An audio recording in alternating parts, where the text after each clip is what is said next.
عليه ونعوذ بالله من شرور أنفسنا ومن سيئات أعمالنا من يهد الله فلا مضل له ومن يضلله فلا هادي له ونشهد أن لا إله إلا الله وحده لا شريك له وأشهد أن محمدًا عبده ورسوله الذي أرسله بالحق بشيرًا ونذيرًا وداعيًا إلى الله بإذنه وسراجًا منيرًا فقد قال الله تعالى في كلامه المجيد وفرقانه الحميد أعوذ بالله من الشيطان الرجيم بسم الله الرحمن الرحيم إن الله وملائكته يصلون على النبي يا أيها الذين آمنوا صلوا عليه وسلموا تسليما اللهم صل على سيدنا مولانا محمد وعلى آل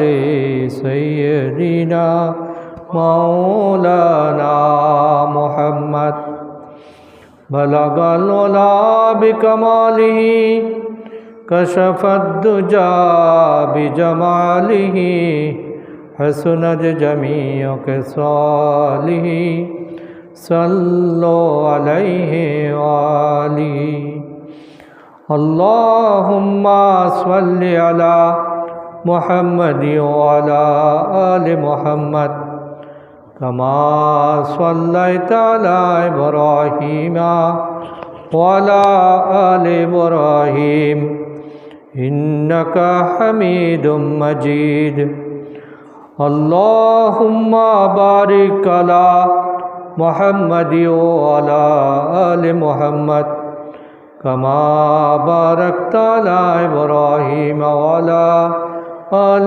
إبراهيم إنك حميد مجيد أعوذ بالله من الشيطان الرجيم بسم الله الرحمن الرحيم إن الله يأمر بالعدل والإحسان وإيتاء ذي القربى وينهى عن الفحشاء والمنكر والبغي يعظكم لعلكم تذكرون صدق الله العلي العظيم আলহামদুলিল্লাহ আমরা আল্লাহ তাআলার শুকরিয়া আদায় করছি। আল্লাহ রাব্বুল আলামিন পবিত্র রজব মাসের প্রথম জুমায় আমাদেরকে হাজির হবার সুযোগ করে দিয়েছেন। আমরা সবাই পড়ি আলহামদুলিল্লাহ। আজকে জানুয়ারি মাসের 3 তারিখ, কয়েকদিন আগে আমাদের মাঝ থেকে ইংরেজি নববর্ষ বিদায় নিল। এই নববর্ষের বিদায়কে সামনে রেখে বাংলাদেশ সহ বিশ্বব্যাপী একটা নৈরাজ্যের মিছিল চলে। কি মুসলমান কি অমুসলমান সবাই বৎসরের শেষ দিনটাকে উচ্ছৃঙ্খলতা, বেহায়াপনা এবং আল্লাহর নাফরমানির মধ্য দিয়েই রাতটা শেষ করে। অন্যান্য জাতির কথা আমরা বললেও তো লাভ নেই, কিন্তু মুসলমানেরা কীভাবে এত সচেতন হয় সেটাই আমাদের কাছে বড় বেদনার বিষয়। যে একটা বছরের শেষ দিন যেখানে আল্লাহর কাছে কান্নাকাটি করার কথা, রহমত কামনা করার কথা, নতুন দিন শুরু হচ্ছে, নতুন বছর শুরু হচ্ছে, আমরা একটু আল্লাহর রহমতের ভাগীদার যাতে হতে পারি সে ব্যাপারে পরিকল্পনা করা, তৌফিক কামনা করা, এটাই ছিল বুদ্ধিমানের কাজ। কিন্তু এই মুসলমান জাতি জীবনে দুইটা জায়গায় বেশি ভুল করে, যে দুইটা দিন তার জীবনে বেশি গুরুত্বপূর্ণ। একটা দিন হলো বৎসরের প্রথম দিন। বৎসরের প্রথম দিন যদি আল্লাহর রহমত পাওয়া যায় তাহলে এটা তার সারা বছর তাকে নিরাপত্তা দিবে, শান্তি দিবে, তার উন্নতি সমৃদ্ধির জন্য আল্লাহ তাআলা তাকে সহায়তা করবে। আরেকটা দিন মানুষের জীবনে গুরুত্বপূর্ণ, সেই দিনটা হলো বিয়ের দিন। কিন্তু আমাদের সমাজে এই বিয়ের দিনটাতেই সবচেয়ে বেশি নাফরমানি চলে।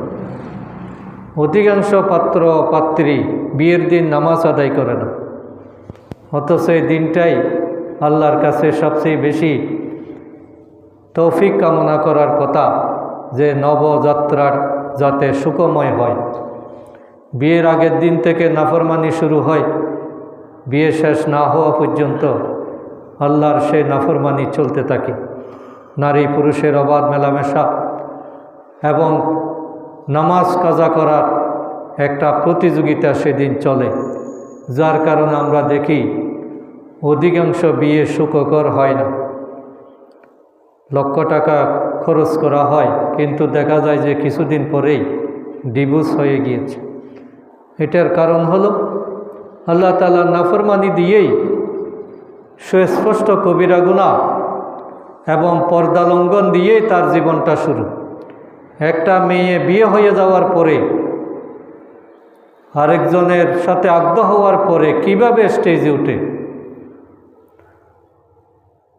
এমনিই তো পর্দা রক্ষা করা ফরজ, কিন্তু বিবাহিত মহিলার জন্য তো দায়িত্ব আরও বেশি, এবং সে মহিলার জাহান্নামে যাওয়ার সাথে সাথে তার স্বামীকেও সে জাহান্নামে নিয়ে যাচ্ছে। ওই আগ্ধ হয়ে যাওয়ার পরে কোনো মেয়ে যখন স্টেজে বসে, শত শত বেগানা পুরুষ যখন তাকে দেখে, তখন স্বামীটা পরিণত হয় দায়ুসে। আর দায়ুসের জন্য জান্নাত হারাম। যে নিজের বিবাহিত স্ত্রীকে আরেকজনের প্রদর্শনীর জন্য দিয়ে দেয়, সে যতই ইবাদত করুক জান্নাতে যেতে পারবে না। এবং ওই মেয়েকে পর্দার মধ্যে রাখা তার উপর ফরজ। তাহলে আমরা যাতে ভুলগুলো না করি, একটা মেয়ে বিয়ে হয়ে যাওয়ার পরে মানুষকে দেখি আর কি লাভ। আমাদের দেশে এমনভাবে সাজানো হয়, স্টেজগুলো এমনভাবে করা হয় যে প্রতিটি পদক্ষেপেই আল্লাহ তাআলার নাফরমানি। সুতরাং এই ধরনের একটা পবিত্র বন্ধন, পবিত্র অনুষ্ঠান, একটা রহমতের জায়গাকে আমরা গজবের জায়গাতে পরিণত করে ফেলেছি। একইভাবে 31st নাইট, নববর্ষ উদযাপনের নাম দিয়েও আমরা উচ্ছৃঙ্খলতা, বাহায়াপনা, সীমালঙ্ঘন এবং ফাহেসা কাজকর্মের মধ্যে নিজেকে লিপ্ত করছি। আমাদের বছর শেষ হবে আল্লাহর কাছে মাপ চেয়ে, আর বছর শুরু হবে আল্লাহর কাছে তৌফিক কামনা করি। কারণ আমরা এক সেকেন্ডের জন্য আল্লাহর গোলামের বাইরে নাই। আমরা পৃথিবীতে যতক্ষণ আছি ততক্ষণ আল্লাহর গোলাম হিসেবেই আমাদেরকে সময় কাটাতে হবে। এখানে কিছুদিনের জন্য স্বাধীন, মসজিদে গেলে আমি আল্লাহর বান্দা, বাইরে গেলে আমি স্বাধীন, এরকম কোনো বিষয় নাই। বালেগ হওয়ার পর থেকে মৃত্যু আগ পর্যন্ত একজন মুসলিম আর ইসলামের বাইরে আল্লাহর নাফরমানি করে স্বাধীনভাবে জীবনযাপন করার কোনো স্কোপ, কোনো সময়, কোনো সুযোগ আল্লাহ তাআলা তাকে দেননি। মুসলিম মানেই হলো আত্মসমর্পণকারী। এবং সেই আত্মসমর্পণটা হলো চিরদিনের জন্য, আজীবনের জন্য, স্থায়ীভাবে। একটা মসজিদে এসে যেভাবে আমরা উল্টাপাল্টা কোনো কাজ করতে পারি না, কোরআন হাদিসের বাইরে, সুন্নার বাইরে এখানে কোনো কাজ আমরা যেমন করতে পারি না, একজন মুমিনের জন্য, মুসলিমের জন্য গোটা দুনিয়াটাই হলো এরকম মসজিদ। মসজিদে যেভাবে আল্লাহর বিপক্ষে কোনো কাজ করা যায় না, সুন্নার বিপক্ষে কোনো ভূমিকা রাখা যায় না, তদ্রূপ বৃহত্তর মসজিদে গিয়েও, সেটা পরিবার হোক, সেটা ব্যবসা প্রতিষ্ঠান হোক, সেটা শিক্ষা প্রতিষ্ঠান হোক, সেটা রাস্তাঘাট হোক, সেটা পার্ক হোক, সেটা বিয়ের অনুষ্ঠান হোক, সেটা যে কোনো মেলা মজলিস হোক, সব জায়গায় আল্লাহর গোলাম হিসাবে নিজেকে পরিণত করা, আল্লাহর কাছে আত্মসমর্পণ করা, ইসলামের সীমার মধ্যে থাকা, আল্লাহর নাফরমানি থেকে নিজেকে হেফাজত করা, শয়তানের হস্তক্ষেপ থেকে নিজেকে মুক্ত রাখা, এটাই হলো মুসলমানের পরিচয়। সম্মানিত বৈষ্ণব, আমরা সূরা নাহলের 90 নম্বর আয়াত থেকে বিগত বেশ কয়েকটি জুমায় আলোচনা করেছি। মাঝখানে আমি কয়েকটা জুমাতে অ্যাবসেন্ট ছিলাম। আজকে সেই আলোচনার ধারাবাহিকতা আমরা আবার শুরু করছি। আল্লাহ তাআলা এই একটা আয়াতে আমাদেরকে 3টা নির্দেশ দিয়েছেন আর 3টা কাজ নিষেধ করেছেন। যে কাজগুলো আল্লাহ তাআলা আমাদেরকে নির্দেশ দিয়েছেন সেটা হলো 1 নম্বর বিল আদল, 2 নম্বর হলো ইহসান এবং 3 নম্বর হলো ওয়াইতাই জিল কুরবা, আত্মীয় স্বজনের হক আদায় করা। যারা আমার রক্তের সম্পর্ক, নিকটাত্মীয়, তাদেরকে সেবা করা, তাদের হক আদায় করা, তাদের অধিকারের ব্যাপারে সচেতন থাকা, এই 3টি কাজ যদি আমরা করতে পারি তাহলে আমরা সফল হয়ে যাব। আর এই 3টা কাজকে দামি বানানোর জন্য 3টা কাজ থেকে বিরত থাকতে হবে। কারণ নেগেটিভ থেকে বিরত থাকাটাও পজিটিভ। কোনো পাত্রের ছিদ্র পথ খোলা রেখে আপনি যতই ভালো জিনিস রাখেন সেখানে টিকবে না। আমরা মুসলমানেরা কিন্তু আমল কম করি না। আমরা নামাজ পড়ি, রোজা রাখি, হজ করি, দান খয়রাত করি, ভালো কথা বলি, কিন্তু পাশাপাশি আল্লাহ যেগুলো নিষেধ করেছেন সেগুলো থেকেও আমরা কিন্তু বিরত থাকি না। আমরা না মসজিদে যেভাবে আসি, আবার গানের অনুষ্ঠানে কীভাবে যাই। আমরা রোজার যেই রকম রাখি, আবার ব্যবসায় গিয়ে মানুষকে ঠকাই, ওজনে কম দিই, জিনিসে ভেজাল দিই। হজ করি কিন্তু আবার মানুষের হক বুঝি না। জাকাত দিই কিন্তু আমার পাওনা টাকা আমি আদায় করি না। তাহলে পজিটিভ আর নেগেটিভ আসলে একসাথে চলে না। আল্লাহ তাআলা বলছেন ওয়ামাই ইয়াকফুর বিত-তাগুত, আগে তুমি তাগুতকে অস্বীকার করো, এরপরে ঈমান আনো। কলেমার দাবিও হলো সেটা, লা ইলাহা, আগে বলো কোনো কিছু নাই, তারপরে বলো ইল্লাল্লাহ, তারপরে আল্লাহ আছে এটা বলো। আগে নাইটা স্বীকার করতে, আগে পরিষ্কার করতে হবে, আগে আবর্জনা ফেলে দিতে হবে, আগাছাগুলো সাফ করতে হবে। নেগেটিভ কাজ বাদ দেওয়াটাও পজিটিভের অংশ। কেউ যদি মিথ্যা কথা না বলে, সত্য কথা বলার মতো, কেউ যদি পরের হক ধ্বংস না করে, তাহলে সেটা তার দান করার মতো একটা কাজ। কেউ ফরজ ইবাদত পালন করে আবার কবিরা গুনাহও করে, তাহলে ফরজ ইবাদতের আর সওয়াব পাওয়া যায় না, সুফল পাওয়া যায় না। যে মাথা মসজিদে নত হয়, সেই মাথা যদি আবার মাজারেও নত হয়, তাহলে এই মসজিদের সিজদার আর কোনো গুরুত্ব থাকে না। যে মুখ দিয়ে আমি আল্লাহর কথা বলি, আল্লাহর প্রশংসা করি, আল্লাহ রসুলের প্রশংসা করি, সেই মুখ দিয়ে যদি গালি বের হয়, ফাহেসা কথা বের হয়, অশ্লীল কথা বের হয়, তাহলে মুখের কোনো মূল্য থাকে না। যে চোখ দিয়ে আমি কোরআনের আয়াত দেখি, আল্লাহর কাবা দেখি চেয়ে চোখ দিয়ে যদি গান বাজনার অনুষ্ঠান দেখা হয়, নায়ক নায়িকাদের চেহারা দেখা হয়, তাহলে চোখের আর কোনো মূল্য থাকে না। এজন্য আল্লাহ তাআলা আমাদেরকে হুঁশিয়ার করেছেন যে 3টা কাজ থেকে তোমাদেরকে বিরত থাকতে হবে। তার মধ্যে 1 নম্বর হলো ওয়ায়ানহা আনিল ফাহশা ওয়াল মুনকার ওয়াল বাগি।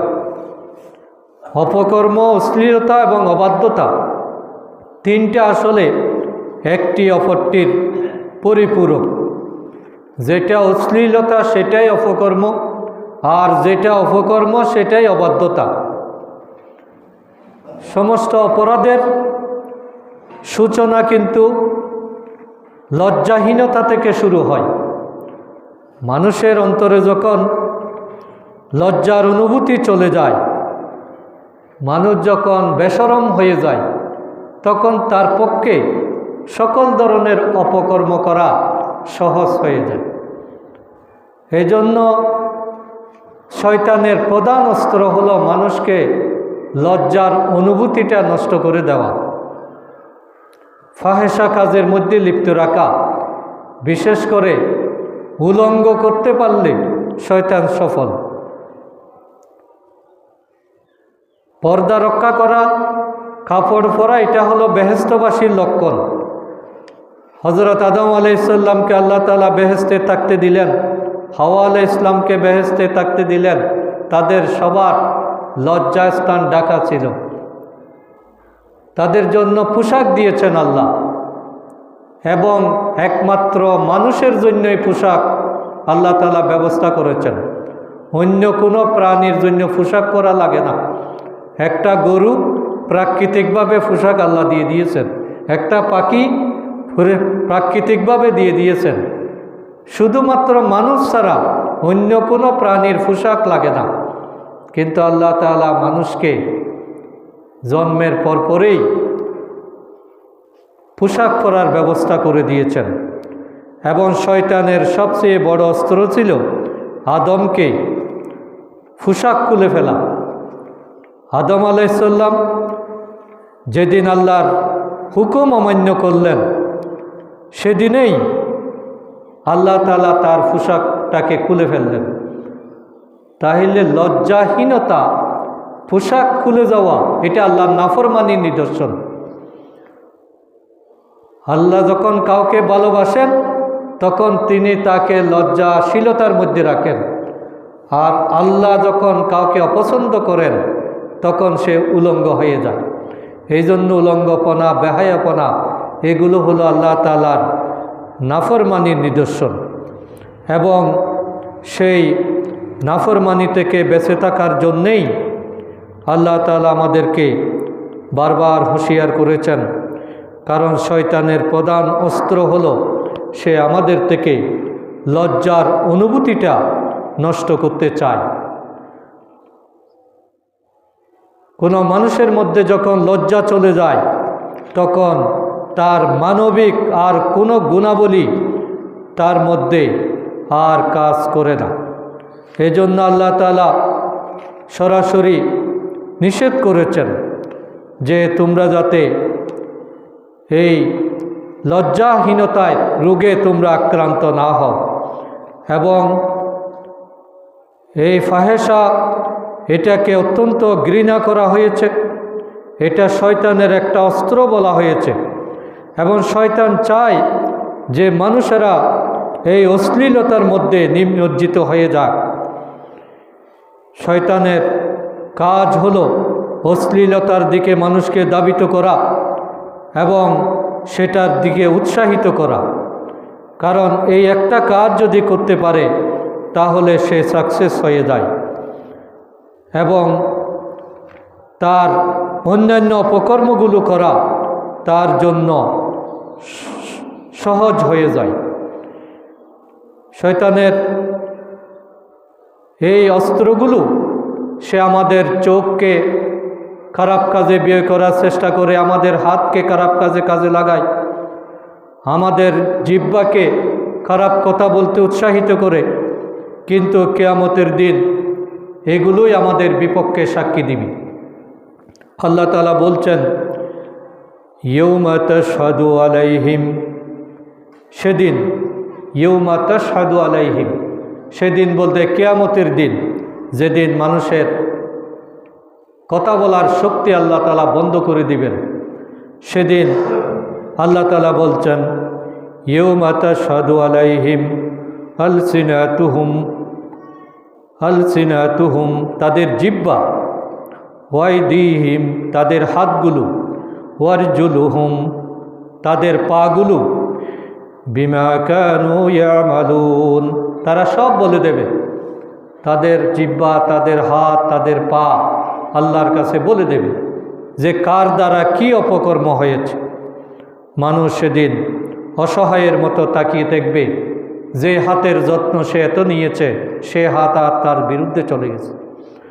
মানুষ আশ্চর্য হয়ে যাবে, যে জিহ্বাকে সে সারা জীবন যত্ন করেছে সেটা তার বিরুদ্ধে চলে গিয়েছে, তার পা তার বিরুদ্ধে চলে গিয়েছে। এভাবে সেদিন মানুষ ঈমান হারাবে এবং আল্লাহ তাআলার কাছে নিজের অপকর্মের সাক্ষী সেদিন তাকে দিতে হবে। এজন্য শয়তানের কাজই হলো অশ্লীলতার দিকে মানুষকে দাবিত করা।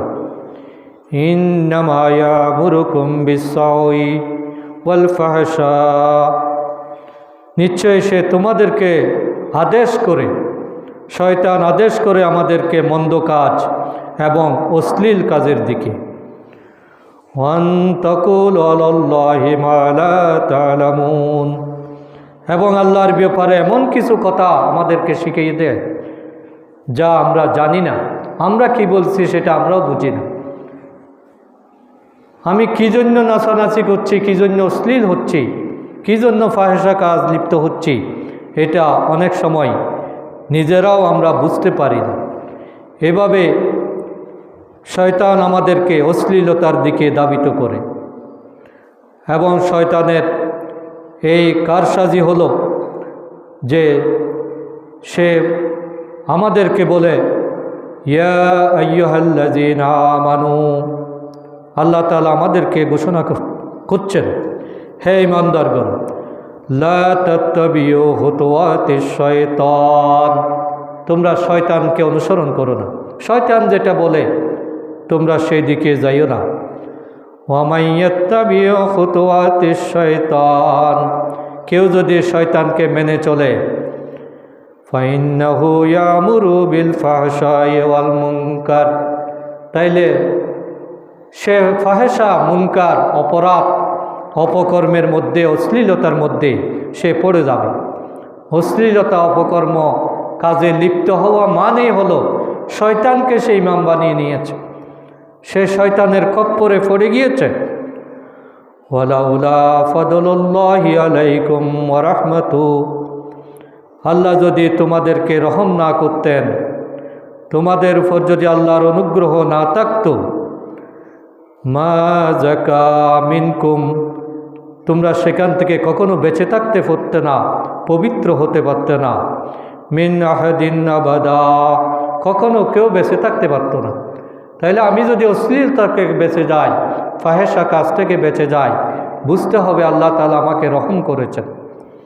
একটা খারাপ কাজে যাওয়ার পরিকল্পনা ছিল, কিন্তু আমাকে যাওয়ার সুযোগ হয় নাই, আমি যেতে পারি নাই, তাহলে বুঝতে হবে আল্লাহ আমাকে রহম করেছেন, আমাকে অ্যাক্সিডেন্ট থেকে বাঁচিয়েছেন। এই জন্য ওয়ালাকিন্নাল্লাহা ইউযাক্কি মান ইয়াশা, আল্লাহ যাকে চান এভাবে আল্লাহ তাকে পবিত্র থাকার সুযোগ দেন। আল্লাহু সামিউন আলিম, আর আমি কি কাজ করছি, আমি কেন ভালো হচ্ছি বা কেন খারাপ কাজে যাচ্ছি, আমার প্রত্যেকটা কর্মের খবর কিন্তু আল্লাহ তাআলার কাছে রয়েছে। আল্লাহ সব শুনেন, তিনি সব জানেন। সুতরাং তাকে ফাঁকি দেওয়ার কোনো সুযোগ আমাদের থাকবে না। এবং আমাদেরকে আল্লাহ বলছেন, তোমরা অপকর্ম, জিনা, ফাহেসা এগুলো তো করবেই না, কিন্তু তার কাছেও যাবে না। ওয়ালা তাকরাবুজ জিনা, তোমরা জেনা বা বিবিচার এটার দ্বারে কাছেও যেও না। ইন্নাহু কানা ফাহিশাতান ওয়া সাআ সাবিলা, কারণ এই পথটা হলো খুবই মন্দ পথ। অশ্লীলতার পথের মতো খারাপ পথ, মন্দ পথ আর হতে পারে না। এই জন্য ব্যভিচার বা জেনা করার তো দূরের কথা, তার কাছাকাছি যাওয়ার বিষয়টাও আল্লাহ তাআলা আমাদেরকে নিষেধ করে দিয়েছেন। জেনার প্রতি কাছাকাছি না যাওয়ার অর্থ হলো যে সমস্ত উপকরণ মানুষকে অশ্লীলতার দিকে ধাবিত করে, ব্যভিচারের দিকে ধাবিত করে, সেই উপকরণগুলো ব্যবহার না করা, সেগুলো থেকে নিজেকে হেফাজত করা। আজকে মুসলমান জাতি কিন্তু এই ফাহেসা কাজে লিপ্ত হওয়ার কারণে ধ্বংসের অতল গহ্বরে চলে গিয়েছে। আজকে আমরা প্রযুক্তির নাম দিয়ে এমন কিছু অপকর্মে আমরা লিপ্ত হয়ে গিয়েছি যেখান থেকে উদ্ধার হওয়া আসলে খুবই কঠিন। এবং আজকে ঘরে ঘরে ইন্টারনেট, এই ইন্টারনেট মানে হলো এন্টারনেট, জালের মধ্যে পড়ে যাওয়া। ইন্টারনেট মানে হলো ইন্টারনেট, জালে প্রবেশ করা। আর জালটা হলো শয়তানের জাল।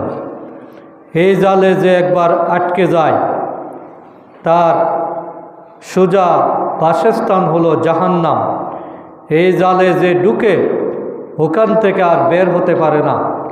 জাহান্নামে না ফেলে এই জাল তাকে আর কখনো উদ্ধার করতে পারে না।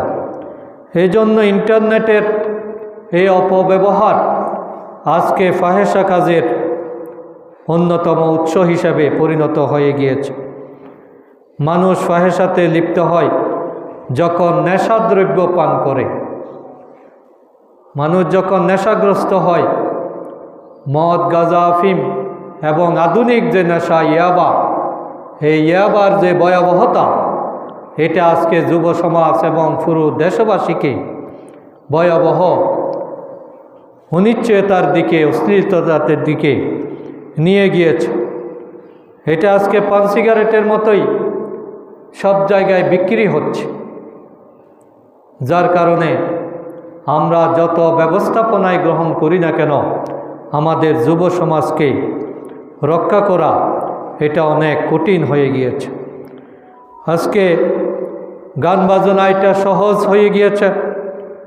আমাদের বিনোদন স্পটগুলো, যেখানে মানুষ রিফ্রেশমেন্টের জন্য যায়, সেই বিনোদন স্পটগুলোতে গেলে মানুষের ঈমান আকীদা রক্ষা করা, চরিত্র রক্ষা করা, তার স্বকীয়তা রক্ষা করা, এটা অনেকটাই অসম্ভব হয়ে দাঁড়ায়। সেখানে নারী পুরুষের অবাধ চলাচল এবং অশ্লীল অঙ্গভঙ্গি, অশ্লীলতার যে জোয়ার সেখানে চলে, কোনো সুস্থ ইমানদার মানুষ সেখানে স্বাভাবিক থাকতে পারে না। আমাদের এই ফাহেসা কাজ ছড়িয়ে পড়ার একটা বড় কারণ হলো কোএডুকেশন, সহশিক্ষা।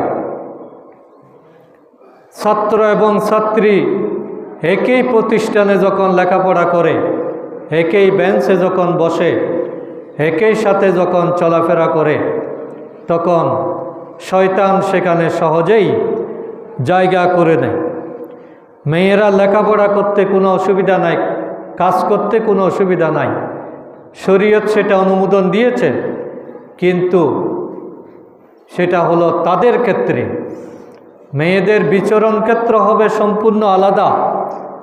কারণ কোনো মেয়ে যখন পর্দাহীনতায় আক্রান্ত হয়, কোনো মেয়ে থেকে যখন পর্দা চলে যায়, যখন মাথার ওড়না থাকে না, চুল ছেড়ে দিয়ে যখন সে বের হয়, তখন সে আসলে শুধু নারী থাকে না, শয়তান তার উপর সওয়ার হয় এবং শয়তান তখন তাকে ড্রাইভ করে।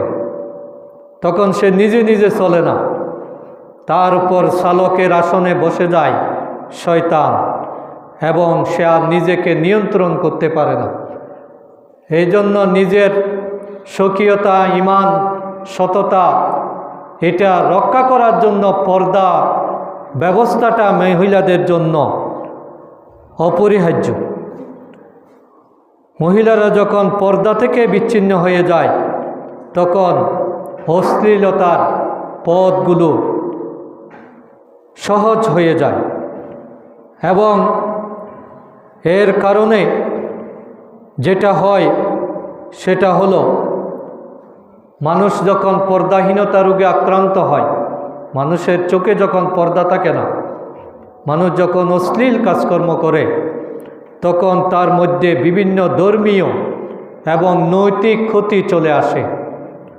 প্রথম ক্ষতি হলো আল্লাহ তাআলার রহমত চলে যায়, কারণ এটা সরাসরি আল্লাহর বিরোধিতা, কবিরা গুনাহ, সরাসরি আল্লাহর নাফরমানি। এই জন্য একজন পর্দাহীন পুরুষ এবং একজন পর্দাহীন নারী, সে হলো সরাসরি আল্লাহর নাফরমান। একজন মহিলা যখন পর্দাহীনতাভাবে চলাফেরা করে, তখন সে 24 ঘন্টা, যতক্ষণ সে পর্দাহীনভাবে চলাফেরা করে, বাজারে যায়, মার্কেটে যায়, প্রতিষ্ঠানে যায়, এই যতক্ষণ সে ওভাবে থাকে ততক্ষণ পর্যন্ত তার উপর আল্লাহর লানত বর্ষিত হতে থাকে। আর একটা পুরুষ যখন সে নারীকে অবলোকন করে, তখন আল্লাহর গজব, আল্লাহর লানত ওই পুরুষের উপরও পড়তে থাকে। এই জন্য এটা হলো একটা মারাত্মক নাফরমানিমূলক কাজ, যেটার কারণে মানুষের নৈতিকতা ক্ষতিগ্রস্ত হয়, ধর্মীয় ভাবগাম্ভীর্য থাকে না, এবং তার ঈমানের মারাত্মক অবনতি ঘটে। একজন পর্দাহীন মানুষ, তার মনটা কলুষিত হয়ে যায়, তার মনের মধ্যে আর কি থাকে না, নূর থাকে না, দিলের মধ্যে নূর থাকে না। সে যখন সিজদাতে যায় তখনও কিন্তু তার সেই অশ্লীল ছবিগুলো তার মনে ভাসতে থাকে। এই জন্য পর্দাহীন কোনো পুরুষের ইবাদত আল্লাহর কাছে পৌঁছে না, কারণ তার সমস্ত ইবাদতের মধ্যে একটা কালিমা পড়ে যায়, নূর চলে যায়, আল্লাহ তাআলা ইবাদতের মধ্যে কোনো স্বাদ পাওয়া যায় না। সে ইবাদত করবে কিন্তু সেখানে ইবাদতে কোনো মজা পাওয়া যাবে না, সেটা শুধু সিজদা দেওয়া, রুকু করা, মুনাজাত করার মধ্যে সীমাবদ্ধ থাকবে। কিন্তু ইবাদতের যে প্রশান্তি, সেই প্রশান্তিটা যারা ফাহেসা কাজে লিপ্ত, যারা অশ্লীলতার মধ্যে লিপ্ত, তাদের জীবনে এটা আসতে পারে না। বিশেষ করে আমরা যারা রেগুলার মোবাইল দেখি, এই মোবাইলে যতক্ষণ না ওয়াজ শুনি, তার চেয়ে বেশি গান বাজনা, নাটক, সিনেমা এবং বিভিন্ন মুভি, টিকটক ভিডিও, এগুলো আমরা বেশিরভাগ দেখি। তাহলে মানুষ তো পজিটিভটা বেশি মনে রাখে না, নেগেটিভটাই মনে রাখে। আপনার জন্য আমি 1 ঘন্টা দোয়া করলাম, এটা যতদিন মনে থাকবে, একটা গালি দিলে সেটা আজীবন মনে থাকবে। নেগেটিভটা ছড়ায় বেশি। মোবাইলে অনেক ভালো জিনিস আছে, কিন্তু আমরা তো ভালোটা নিতে পারি না, ভালোটা নিতে গিয়ে খারাপটা এসে যায় বেশি। খবর শোনা দরকার, কিন্তু খবরটা পড়ে একজন পর্দাহীন মহিলা, তে খবর দেখাও তো যাই হচ্ছে না। এই জন্য এই অ্যান্ড্রয়েড মোবাইল, এটা আমাদেরকে জাহান্নামে যাওয়ার জন্য যথেষ্ট। শয়তান অনেক দিন ধরে পরিকল্পনা করছে যে সব শয়তানি কিভাবে এক জায়গায় জমা করা যায়। এই সময়ে এসে শয়তান এই পরিকল্পনায় সাকসেস, যে যার হাতে একটা মোবাইল আছে তার উস্তাদ আর লাগে না, শয়তানের কাজকর্ম শেষ, কারণ ওই মোবাইলের মধ্যে সমস্ত শয়তানি চলে এসেছে। এই জন্য আমাদেরকে এটা কন্ট্রোল করতে হবে। মোবাইলের অনেক ধরনের অপকারিতা আছে, সবচেয়ে বড় অপকারিতা হলো সময় নষ্ট হয়। কখন ঘন্টা চলে গেল, নামাজের টাইম চলে গেল, ক্লাসের টাইম চলে গেল, দোকানে যাওয়ার টাইম চলে গেল, এটা আমরা বুঝতে পারি না। তারপরে ঘুম চলে যায়, বিশ্রাম থাকে না। মানুষের জন্য তো বিশ্রাম দরকার, কিন্তু যার হাতে মোবাইল আছে তার আর কোনো বিশ্রাম নাই।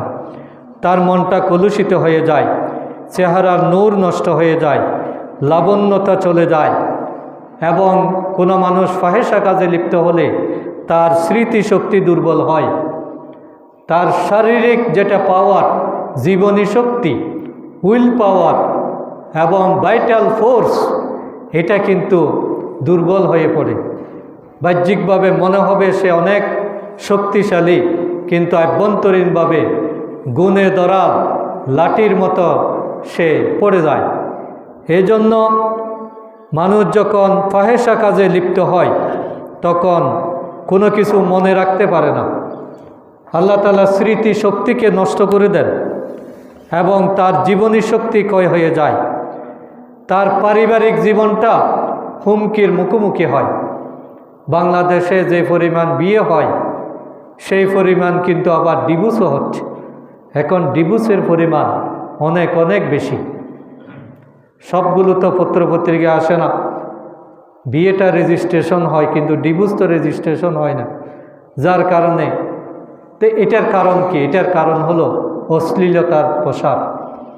এই অশ্লীলতার কারণে পরকীয়া বাড়ছে, এই অশ্লীলতার কারণে বিশ্বাস অবিশ্বাস সৃষ্টি হচ্ছে, এই অশ্লীলতার কারণে পারস্পরিক কোনো শ্রদ্ধাবোধ নাই, বোঝাপড়া নাই, এবং মানুষ পারিবারিকভাবে যেটা স্যাটিসফ্যাকশন করার কথা, স্বামী স্ত্রীর যে মধুর সম্পর্ক, যে সেক্সুয়াল রিলেশন, এটা মারাত্মকভাবে ক্ষতিগ্রস্ত হচ্ছে। সে বৈধ পন্থায় আর তৃপ্তি পায় না, আনন্দ পায় না। তার কাছে অশ্লীলতায় ভালো লাগে এবং এটাতেই সে আসক্ত বেশি। তার কাছে স্ত্রীর কথা ভালো লাগে না, কিন্তু পরনারীর কথা ভালো লাগে। তার কাছে স্ত্রীর চেহারা সুন্দর মনে হয় না, অন্য নারীর চেহারা তার কাছে আকর্ষণীয় মনে হয়। এটা হলো অশ্লীলতার আযাব। মানুষ যখন এরকম অন্যায় কাজে লিপ্ত হয় তখন তার পারিবারিক জীবন থেকে আল্লাহ তাআলা রহমত তুলে নেন। তার ছেলে মেয়েগুলো শৃঙ্খল হয়ে যায়, ছেলে মেয়েগুলো অটিস্টিক হয়, পঙ্গুত্ব বরণ করে এবং বিভিন্ন অসুস্থতা নিয়ে সে জন্ম লাভ করে। কারণ সব কিছুর মূলে হলো মা বাবার চরিত্র। মা বাবার চরিত্র যদি ফুলের মতো পবিত্র না হয়, তা সেই জেনারেশন, তাদের জন্ম দেওয়া জেনারেশন কখনো পবিত্র হতে পারে না। তা আমাদের দেশে ছেলে মেয়েগুলো আজকে নষ্ট কেন? কথা কেন শুনে না? মা বাবাকে কেন কষ্ট দেয়? তার মূল কারণ হলো আমাদের এই যে শুরুতে বললাম, বিয়েতে অপকর্ম। আমাদের বিয়েটাই শুদ্ধ হচ্ছে না। বিয়েতে আমরা যৌতুক দাবি করি, বিয়েতে আমরা বৈরাত খাই, বিয়েতে আমরা আরেকজনের উপর জুলুম করি, আরেকজনের চোখের পানি আমি বের করার চেষ্টা করি। তাহলে এতগুলো অপকর্ম নিয়ে আমাদের সংসার, আমাদের যুগল জীবন, এটা কিভাবে সুন্দর হতে পারে? এই জন্য যেখানে আল্লাহর নাফরমানি, ওখানে অশান্তি, ওখানেই আমাদের ছেলে মেয়েগুলো যদি আমরা আসলে মানুষ করতে চাই, মা বাবার চরিত্রবান হওয়া, অশ্লীলতা থেকে বেঁচে থাকা অতীব জরুরি। একটা মা যদি সারাদিন গান বাজনা নিয়ে থাকে, তাহলে ওই মায়ের গর্ভে অবশ্যই একটা খারাপ ছেলেই জন্ম নিবে। এজন্য যৌন জীবন এবং পারিবারিক জীবন, এগুলো আজকে হুমকির সম্মুখীন হচ্ছে এই অশ্লীলতার ভয়াবহতার কারণে। আজকে আমাদের জাতীয় সমস্যা হলো ঘুমের সমস্যা।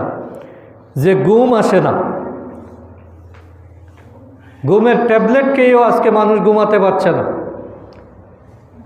এখন রাত্রে যদি ভালো ঘুম না হয়, দিনে আর কাজকর্মে মনোযোগ থাকে না। ওই লোকটার মেজাজ কিটকিটে হয়ে যায়, সে উচ্ছৃঙ্খল আচরণ করে এবং সে অফিসে ভুল করে, ব্যবসায় ভুল করে, মানুষের সাথে দুর্ব্যবহার করে। এটার সবটাই মূল কারণ হলো ঘুমের ব্যাঘাত। আর ঘুমের ব্যাঘাত সৃষ্টি হওয়া, ঘুমের মতো বিরাট নিয়ামত থেকে বঞ্চিত হওয়ার মৌলিক কারণ হলো অশ্লীলতায় নিজেকে লিপ্ত করা। আপনি যদি মোবাইলে অশ্লীল ছবি দেখেন, অশ্লীল মুভি দেখেন, অশ্লীল নাটকের সংলাপ শুনেন, তাহলে ঘুম আসবে না। আল্লাহ তাআলা ঘুমের নিয়ামত কেড়ে নেবেন। যার চিন্তাভাবনার মধ্যে, যার মেধার মধ্যে, যার দিলের মধ্যে অশ্লীলতার জীবাণু ঢুকে গিয়েছে, ওই দিলে আর কখনো প্রশান্তি আসতে পারে না। আর দিলে প্রশান্তি না আসলে ব্রেনের মধ্যে প্রশান্তি সৃষ্টি হতে পারে না। আর ব্রেনে প্রশান্তি না হলে সাউন্ড স্লিপ, যেটা ঘুম যাওয়ার পরে যেটা শক্তি আসে, আনন্দ হয়, দুর্বলতা কেটে যায়, ওই ধরনের ঘুম আর আসবে না। আপনি সারাদিন পড়ে থাকবেন কিন্তু মনে হবে যে ঘুমাই নাই। এটার কারণ হলো অশ্লীলতার বিপদ কিন্তু এক জায়গায় নয়, অনেক জায়গায়। এবং যারা ব্যভিচার করে,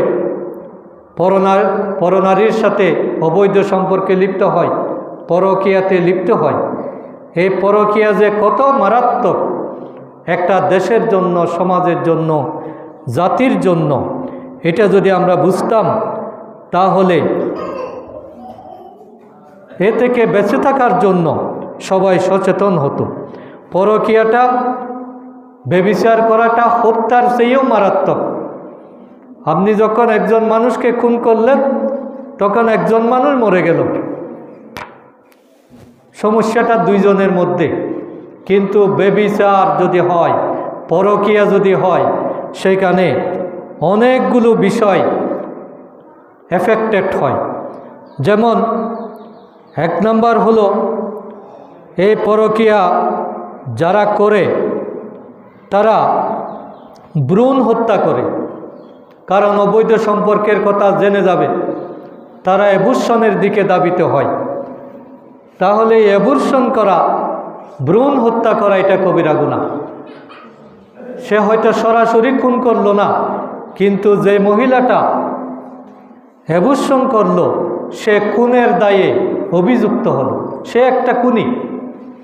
তাহলে পরকীয়া না করলে তাকে তো খুনি হতো না।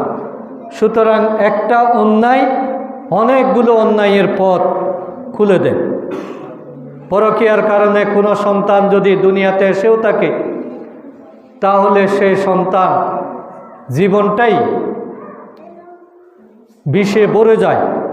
সেই সন্তান সবসময় একটা মৃত লাশের মতো, তার কোনো সামাজিক পরিচিতি থাকে না, সে মর্যাদা নিয়ে বেড়ে উঠতে পারে না, সব জায়গায় তাকে অপমানিত হতে হয়। অথচ ওই সন্তানটার দোষ কি? ওই সন্তানটা তো কোনো অপরাধ নাই, কিন্তু বিনা অপরাধেও তাকে আজীবন শাস্তি পেতে হয়। তাহলে পরকীয়ার কারণে এই ধরনের একটা সামাজিক বিশৃঙ্খলা সমাজের মধ্যে ছড়িয়ে পড়ে, যেটার কারণে অনেক মানুষের জীবন দুর্বিষহ হয়ে যায়। পরকীয়া যদি চলে সমাজে, যদি এটা অ্যাভেলেবল হয়ে যায়, তাহলে মানুষ আর বিয়ে করতে চায় না, পরিবার গঠন করতে চায় না। কারণ পরিবার গঠন করলে তাকে অনেক কিছু দায়িত্ব নিতে হয়, অনেক কিছু ঝামেলা বহন করতে হয়, কিন্তু পরকীয়ার মধ্যে এগুলো কোনো কিছুই নাই। ফলে আজকের উন্নত বিশ্ব যেগুলোকে বলা হয় পাশ্চাত্য দুনিয়া, সেখানে এখন বিয়ে অনেকটা বন্ধ হয়ে গিয়েছে। তাদের বিয়ে হয় ছেলে মেয়ে হওয়ার পরে। এই যে মেসি টেসি যেগুলো বলেন, 4-5টা ছেলে দেখা যায়, বলে যে এরপরে বিয়ে হবে তাদের।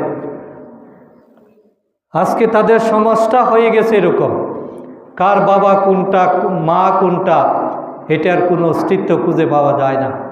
সুতরাং যেই সমাজে অশ্লীলতা ছড়িয়ে পড়বে, ওইখানে সমাজের প্রধান যে ইউনিট, সমাজ গঠনের যেটা ভিত্তি, পারিবারিক সিস্টেম, পারিবারিক ব্যবস্থা, এটা নষ্ট হয়ে যাবে। পারিবারিক বন্ধন আর সেখানে থাকে না। এবং এটার কারণে সন্তান ও সম্পদের যেটা বিশ্বস্ততা এটা বিলুপ্ত হয়ে যায়, মানুষের মানবিক যেটা সম্পর্ক এটা ধ্বংস হয়ে যায়। কেউ কাউকে আর বিশ্বাস করে না, কারো উপর কারো আস্থা থাকে না, সবাই সবাইকে সন্দেহ করতে শুরু করে যে না জানি কে কোন অপকর্মের সাথে জড়িত। সুতরাং এভাবে পর্দাহীনতা এবং অশ্লীলতা আমাদেরকে চরম ক্ষতির দিকে নিয়ে যাচ্ছে। এরকম অশ্লীল কাজে লিপ্ত হলে পরে মানুষের কোনো দোয়া কবুল হয় না, মানুষের চোখ দিয়ে কান্না আসে না, তার হৃদয়টা শক্ত হয়ে যায়। কারণ আল্লাহর নাফরমানি হলো একটা কালো দাগ, মানুষের হৃদয়টা তাকে সাদা কাগজের মতো, কিন্তু মানুষ যখন বারবার নাফরমানি করে, আর পর্দাহীনতার নাফরমানিটা হলো কন্টিনিউয়াস নাফরমানি, এই কন্টিনিউয়াস নাফরমানিতে যখন লিপ্ত হয় তখন তার এই সাদা দিলটা কালো হয়ে সেটা নষ্ট হয়ে যায়। ওইখানে আর দোয়ার কোনো পরিবেশ, দোয়া কবুলের কোনো কিছু লেখার আর সুযোগ থাকে না। আল্লাহর নিকট সে একেবারেই ক্ষমা থেকে মাহরুম হয়ে যায় এবং জাহান্নামের যাওয়া ছাড়া তার আর কোনো পরিণতি থাকে না। কোনো সমাজে যখন ব্যাপকভাবে অশ্লীলতা ছড়িয়ে পড়ে তখন সেখানে ভয়াবহ প্রাকৃতিক দুর্যোগ চলে আসে। আল্লাহ তাআলা এভাবে বিভিন্ন জাতিকে শুধু ধ্বংস করে দিয়েছেন ফাহেসা কাজের কারণে, অশ্লীল কাজের কারণে। লূত আলাইহিস সালামের ঘটনা আমরা জানি যে সমকামিতার কারণে পুরো জাতিকে দোষে দেওয়া হয়েছিল। যে লুত সাগর বা ডেড সি যেটাকে বলা হয়, এই সাগরে এখনও কোনো প্রাণী জন্ম নেয় না, ওখানে কোনো মাছ নাই, ওইটা এত অভিশপ্ত এলাকা। এবং আল্লাহ রসুল বলেছেন তোমরা যখন এই লুত সাগর বা ডেড সির কাছে যাবে তখন তোমরা ওই জায়গাটা তাড়াতাড়ি অতিক্রম করো, ওইখানে বেশিক্ষণ অবস্থান করিও না, কারণ ওই জায়গাটা হলো আযাবের জায়গা। তাহলে যে সমাজে এরকম আযাব চলবে সেই সমাজটা আসলে অশ্লীলতার চালু থাকবে, সেখানে সবাই আযাবের মুখোমুখি হয়ে যায় এবং কারো দোয়া কবুল হয় না। সেখানে যারা ভালো মানুষ আছে তারাও কিন্তু আর বাঁচতে পারে না। লূত আলাইহিস সালামের জাতিকে যখন আল্লাহ তাআলা হুকুম দিলেন ধ্বংস করে দেওয়ার জন্য, তখন সেখানে কিছু লোক আল্লাহর ইবাদত করছিল মসজিদে বসে বসে। তখন ফেরেশতারা এসে বলল আমরা কিভাবে এই জমিনকে উল্টে দেব, ওইখানে তো অনেক নামাজি ব্যক্তি দেখা যায়। তখন আল্লাহ বললেন ওই নামাজিদেরকে আগে ধ্বংস করো, কারণ যেই নামাজ সমাজকে অশ্লীলতা থেকে বাঁচাইতে পারে না, ওই রকম নামাজির আমার কোনো প্রয়োজন নেই। সুতরাং জাহাজের নিচে যদি কেউ ফুটু করে, আপনি যদি 4 তলার উপর থাকেন আপনি বাঁচতে পারবেন না। সমাজে যারা অপরাধের সাথে, অশ্লীলতার সাথে, বেহায়াপনার সাথে লিপ্ত, তাদেরকে যদি আমরা কন্ট্রোল না করি, নসিহা না করি, সংশোধনের চেষ্টা না করি, তাহলে আল্লাহর পক্ষ থেকে যে শাস্তি, যে গজব আসবে, আমার তাহাজ্জুদ, আমার নামাজ, আমার আমল আমাকে সেখান থেকে বাঁচাতে পারবে না। এই জন্য অশ্লীলতাকে কোনো মতে প্রশ্রয় দেওয়া যাবে না, এবং সেটা শুরু হবে নিজের ফ্যামিলি থেকে। আমার ফ্যামিলিতে কেউ যাতে পর্দা লঙ্ঘন না করে। একটা মেয়ে 7 বছর 8 বছর হওয়ার পর থেকে তাকে উন্না পড়তে হবে, হিজাব পড়তে হবে, মাথায় কাপড় দিতে হবে। এখন দেখা যায় 80 বছরের বুড়ি বুরকা পরছে আর 16 বছরের নাতনি 3 পিস পরে পাশে হাঁটতেছে। তাহলে এই পর্দার কী মানে হতে পারে?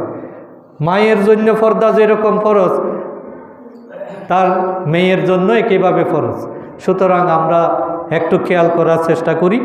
এই বিষয়ে আরও কিছু পয়েন্ট আছে, যেহেতু এটা একটা সামাজিক ব্যাধি এবং রাষ্ট্রীয়ভাবে আজকে আমরা এটার মোকাবেলা করতে হচ্ছে। সুতরাং আগামী জুমাতেও ইনশাআল্লাহ আমরা এই ব্যাপারে কিছু কথা বলবো। আল্লাহ তাআলা আমাদের সকলকে সকল প্রকার অশ্লীলতা, ফাহেসা, পর্দাহীনতা এবং আল্লাহর নাফরমানিমূলক কাজ থেকে হেফাজত করুক। ওমা তৌফিক ইল্লা বিল্লাহ। আসসালামু আলাইকুম ওয়া রাহমাতুল্লাহ।